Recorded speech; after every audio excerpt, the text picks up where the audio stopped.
Very good. Good morning, everyone, and welcome to the Railroad Transportation Safety District meeting for Monday, December 4th, 2023. My name is Rick Best. I am the president. To my left is Commissioner Matt Schulte. To his left is Councilman Justin Carlson. Good work. I'm always 50-50 when I do this. To my right is Commissioner Roma Amundsen, and to her right, Councilman Brody Weber. This meeting of the City of Lincoln, Lancaster County Railroad Transportation Safety District, commonly referred to as the RTSD, is subject to and adheres to the Nebraska Open Meetings Act. A copy of the Open Meetings Act is available for inspection and is posted by the entrance to this room. The RTSD agenda and all the materials that are being considered at today's meeting were posted on the RTSD website on Tuesday, November 28th, 2023. The RTSD website is also accessible by links from both the City of Lincoln and Lancaster County official government sites. In addition, on Wednesday, November 29th, 2023, the meeting agenda was posted on the bulletin board located in City Hall, first floor, 555 South 10th Street. A copy of the agenda is also available at the entrance to this room. One copy of the meeting agenda and all the materials being considered today are located at the dais, and complete copies of these materials are on file at the RTSD office, 949 West Bond Street, Suite 200. With that, we would move to item number 3, approval of the minutes. Move approval. Second. We have a motion and a second. Any discussion on the minutes? Please call the roll. Bowers. Carlson. Abstain. Oh, wait, I'm sorry. Totally did not update this. I'm sorry?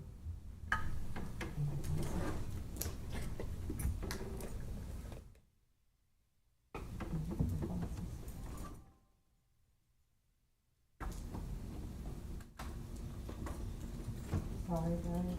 Not a problem. Want to borrow Matt's? So let's go with Weaver. Yes. And it's Weber. Weber. Yep. Okay. Thank sorry. you.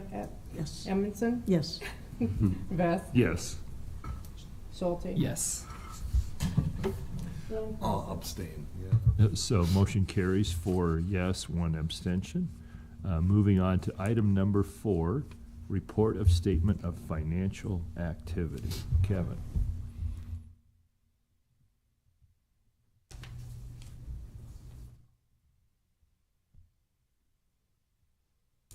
All right, good morning. Okay, there is our statement of financial activity up on the board, which is what I'll be going over. Pretty easy report to go over. Pretty much everything on here is all going to be good news. So far for the year, we've collected about $2.7 million of tax receipts. That equates to about 32% of our budgeted total. We've also collected just under $400,000 of investment interest income. If you look at our budget's only $350,000, so we're already well ahead of budget there. And with some of the reinvestment, I would anticipate that number will just continue to grow throughout the year. So we're looking really good there. On a disbursement side, we've got $49,000, just shy of $50,000 of construction project costs. Operating costs of $19,350. Most of that is related to the audit bill that we would have paid here about a month and a half ago. That was about $15,000. So most of that is related to that. As far as our cash and investments goes, as of the 17th of November, we had $351,000 in our bank balance, but we had just shy of $30 million sitting in our investment accounts. Most of those are being held in CDs. And the thing I really want to kind of point out there is Roger and Amy Wilson over in our county treasurer's office and myself, we meet on a periodic basis to go through the kind of what our budgeted cash needs are, versus cash coming in versus what CDs and things are coming to maturity, and really trying to maximize how much we've got sitting over in our CDs right now, especially with interest rates being what they are.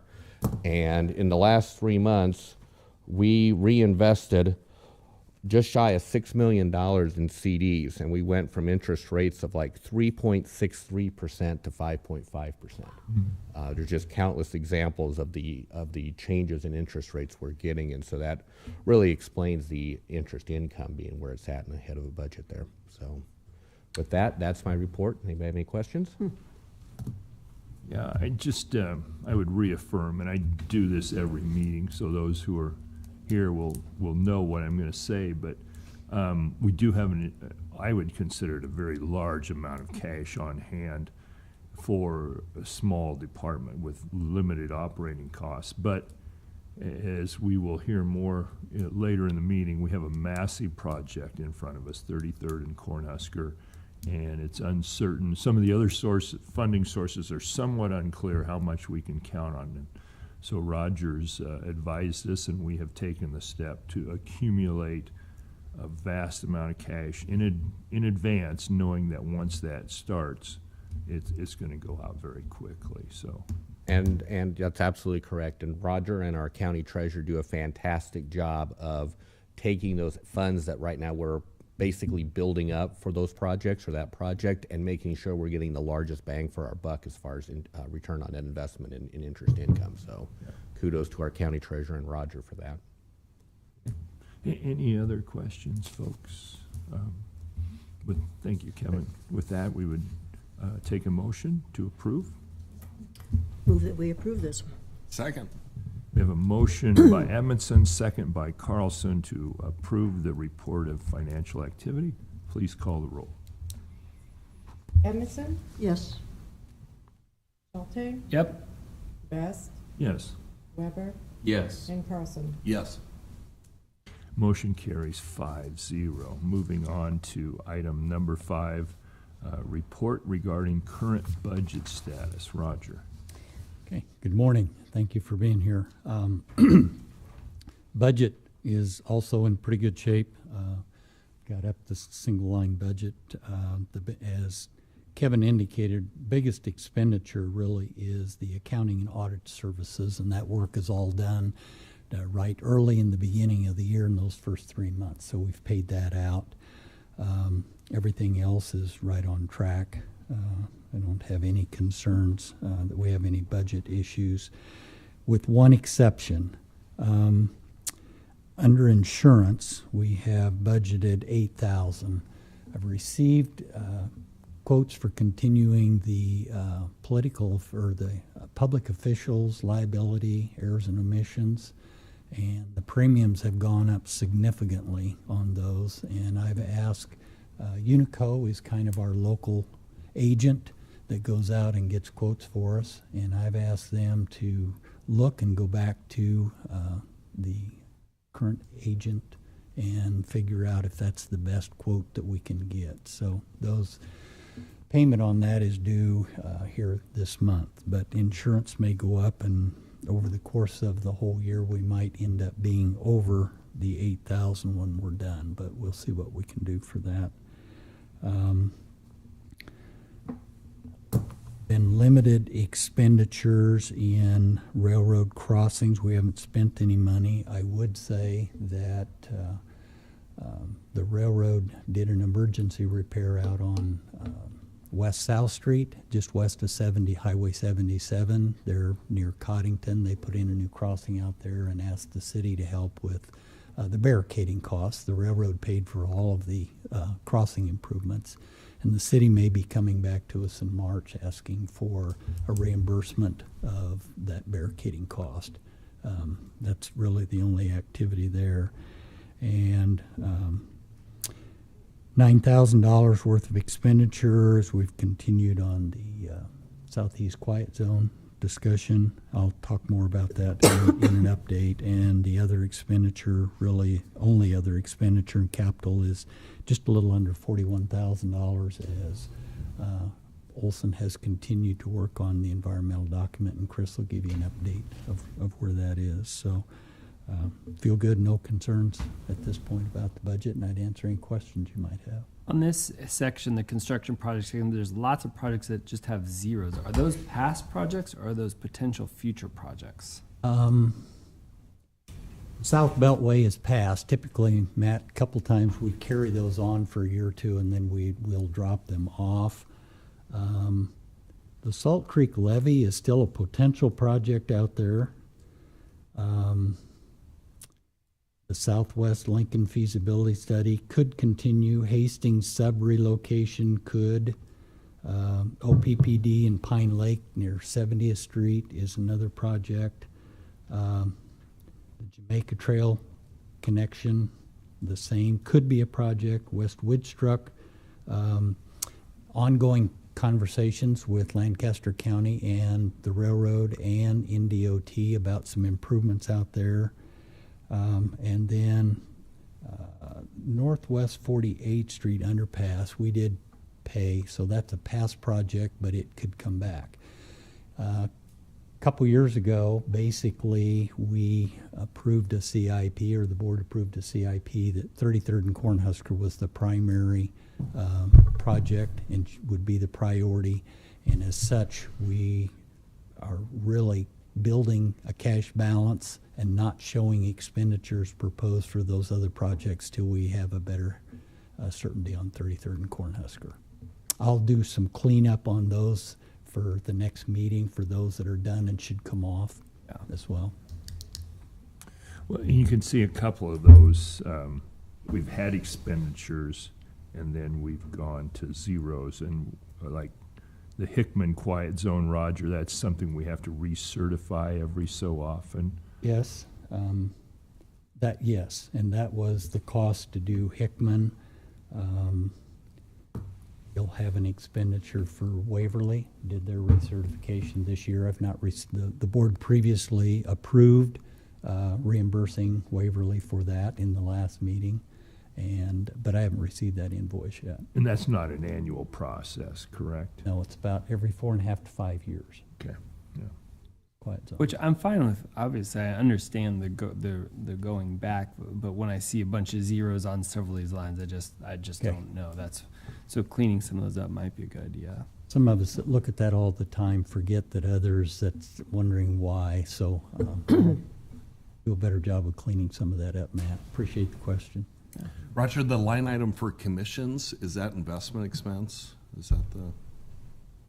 Commissions is the money that the Lancaster County Treasurer by state statute collects, I believe that's correct, collects the money that comes in from the property tax and then invests and moves it around. So by statute, they are entitled to a certain amount of money, and that's what those commissions are.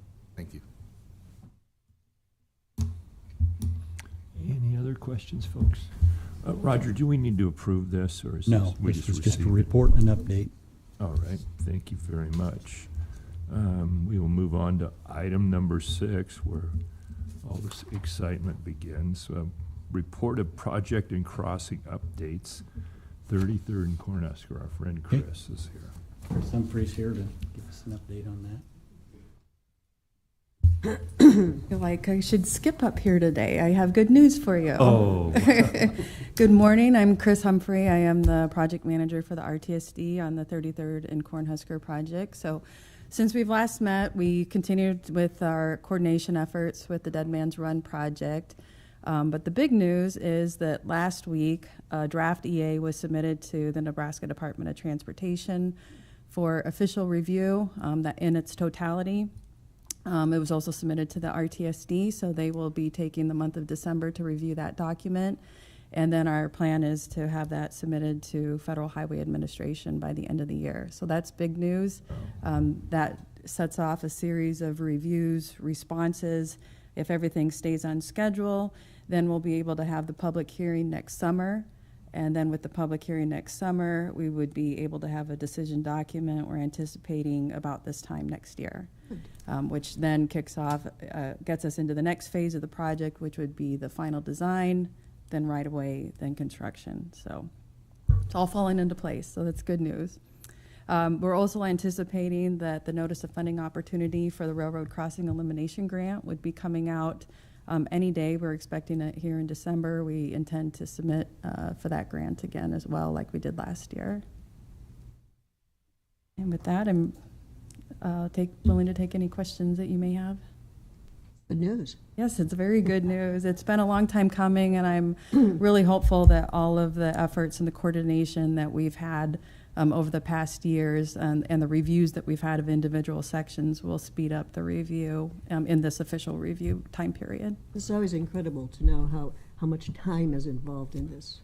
Yes, I plan to print it out or at least take a picture of it because, a lot of our stuff's electronically now, but it is quite the visual of how much work and how much effort and how much studying goes into a project, especially of this size. How many months have you been working on this 33rd and Cornhusker? Well, we started the Pell study back in 2015, I believe. It's been a long time. Almost yeah. into decades. So just to give a little bit of a history, we finished the Pell study in about a year, and then basically we could answer all of our questions, but we weren't sure if we could uphold the future land use needs. So we kind of took a pause and we coordinated with the planning department, developed a sub-area plan out there. That took a couple years. Now we're into our official NEPA phase with the Federal Highway Administration and DOT. Very good. And just to add a little bit more to that, when I was first running for office in 2018, I attended a public hearing at the Center for People in Need on this project. And I mean, for various reasons and because of the many organizations that are involved in approving something of this magnitude, we're back at a very similar point, except that we've made a lot of progress on the questions and concerns that were brought forward to us. Is that a fair statement, Chris? Yes, that's a fair statement. Yep, we've looked at a lot of the environmental components, and then once we get a decision document, then we'll be able to focus on the final design, the final engineering efforts for the project. And construction. And construction, yes. And there may be a little bit ahead, kind of speaking to what the funding and the cash flow of everything. With the coordination with the Dead Man's Run, there may be some opportunities for us to get ahead of our construction a little bit, probably pay for it with local funds. But obviously, we'll be making sure that we can utilize those federal dollars, even if we're able to ask for early advance acquisition on that. And so just a rough estimate what the construction phase would take? How long would it take? This would probably take, I would say probably 2.5 years, good solid years of construction.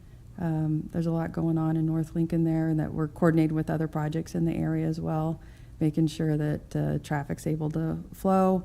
There will be detours for it on certain streets at certain times. It'll just be a community conversation that we have. We've already had a lot of public outreach, but as we move this project forward, there'll be a lot more community conversations on what to expect, especially during construction. Yeah, and keeping access open to Virginians. Yes. Because I don't want to have to explain to Commissioner Yeah, Flower. our construction does not extend that far east on Cornhusker Highway. We stop about 36th Street. Okay, So- good. I'm glad we avoided that. So, Yeah. and then just to touch briefly on, you talked about the federal grant project. So this is something we applied for last year and didn't get the grant. And I think was 55 million request. Were we requesting the same amount or? Yeah, so this gives us an opportunity to update a lot of our cost estimates. So last year we experienced a lot of inflation and some of the material prices have increased again this year. So once we get that notice of funding opportunity, we'll also be taking a look at the cost estimate for the project and then reevaluating based on potentially what we're going to be doing in advance with the Dead Man's Run project versus what we would be doing maybe in, say, 2027 at the start of construction for this one, and looking to see what we'd be requesting. Okay.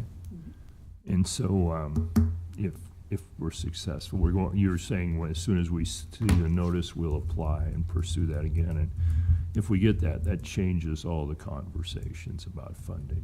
this project. Yeah, we'll have additional conversations with Railroad, with NDOT, Federal Highway Administration. Yeah, significant. Mhm. Well, appreciate your hard work on that. Any other questions, folks? Thank you, Chris. Yeah, thank you.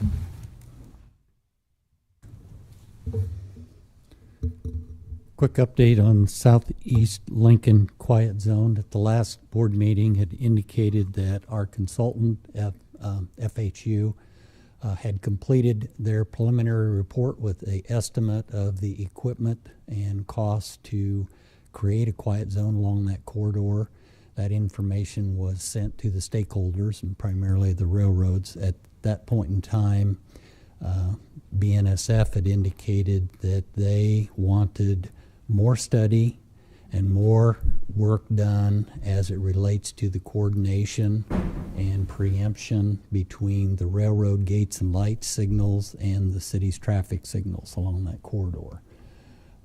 And their request for additional review included another $50,000 request for us to pay for that additional review. With consultation of our consultant, I do not believe that, and they don't believe that that additional work is, as a minimum, required to create a quiet zone.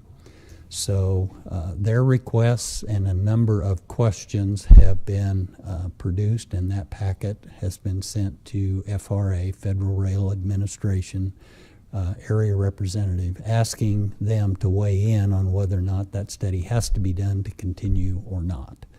And that was sent in October. I have checked every few weeks with that individual, and I still don't have a response, so I'm still working on it. So we're pretty much kind of coasting and waiting at this point. I'm uncomfortable in moving ahead or asking or giving the board any recommendations until we have that answered. So kind of an impasse between us and the railroad, and we've sent it to the FRA with the hopes that they could give us some clarity on whether we actually need to do the additional study or yes, we have enough. yeah. So once they make a decision, And I can report back, we can report back to the board and discuss our options in moving ahead.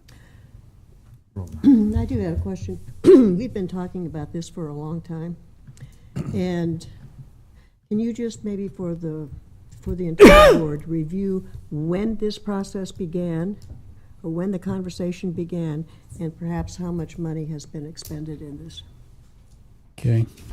Well, the conversation started immediately upon the announcement from OPPD and BNSF that they're going to start running freight trains again to Nebraska City. So are we now at the end of the third year approximately? And the board discussed doing a feasibility study, and we agreed to do that at a high level. To date, we have paid FHU just a little over $64,000 to do that study thus far, and their current about $9,000 this year. They've been doing a pretty good job of not, when you're in a hurry up and wait scenario, you can burn a lot of contract dollars that don't produce a lot of benefit, but they've done a pretty good job of not spending any time and not charging the project this year while we're waiting. They're very responsive to me, but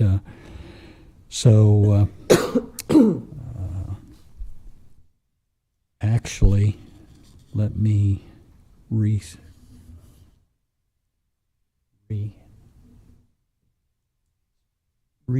Actually, we have spent over $100,000. I think right around. I would have to check the number, and I will for the minutes. Okay. But I think it's in the neighborhood of 109 or 110,000 thus far. And then the railroad had asked for another 50, which we have not agreed to do at this point. any other And questions on this project? it's a bit cumbersome because you're involving FRA, Nebraska Department of Transportation, Lancaster County, City of Lincoln, OPPD, and BNSF, and obviously the RTSD. So there are 7 major stakeholders that all have to weigh in and have a role in that. And again, I would remind anybody that's listening out there, well, the RTSD has funded the study and is doing this work. Should be recommended to move ahead, the city of Lincoln and would have to agree to those improvements because while the RTSD is a funder, the city is the road authority and would have to agree for those improvements and agree to maintain them in the future. And we're not at that point yet, certainly. But I think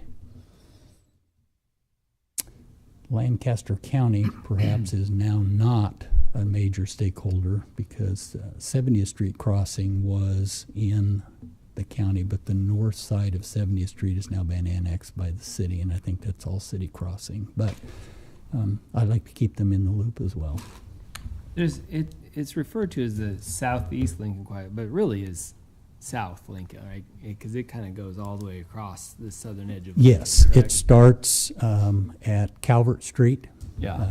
9th, 10th, and Calvert Street, and goes all the way to Yankee Hill Road, east of 84th Street. Well, I know that this is a project that I would be very excited about seeing happen. Living in South Lincoln, working right by one of these intersections, I hear from people quite often about the train crossings in the southern edge of Lincoln, and so I definitely would like to see this project move forward. So I'm glad you're pursuing that opportunity, but would like for us as a board to continue to pursue that as well. Okay. Any other questions?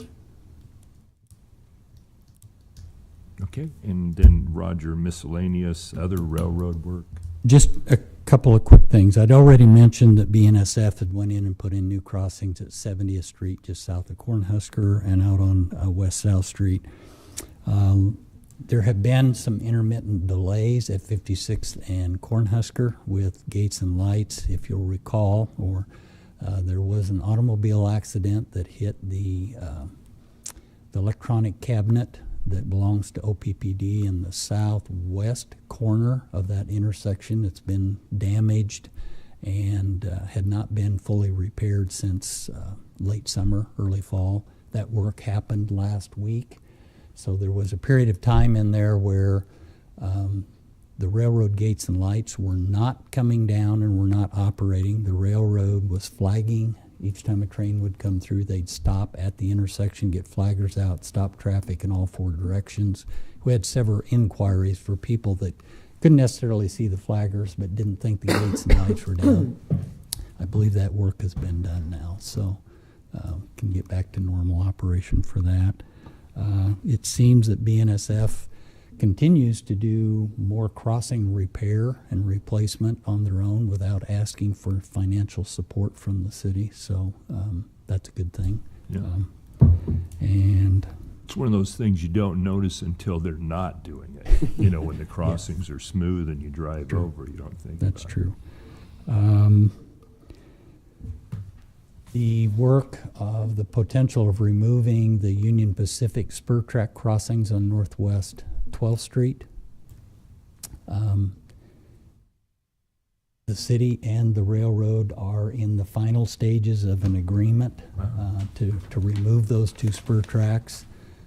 The city has, due to construction in the area, that improvement of Northwest 12th that was supposed to be done in 2024 may now be done in 2025. So I'm having conversations with the city on the potential of still trying to remove those spur tracks ahead of rather than waiting till 2025. But I'll give you updates on that as I get them.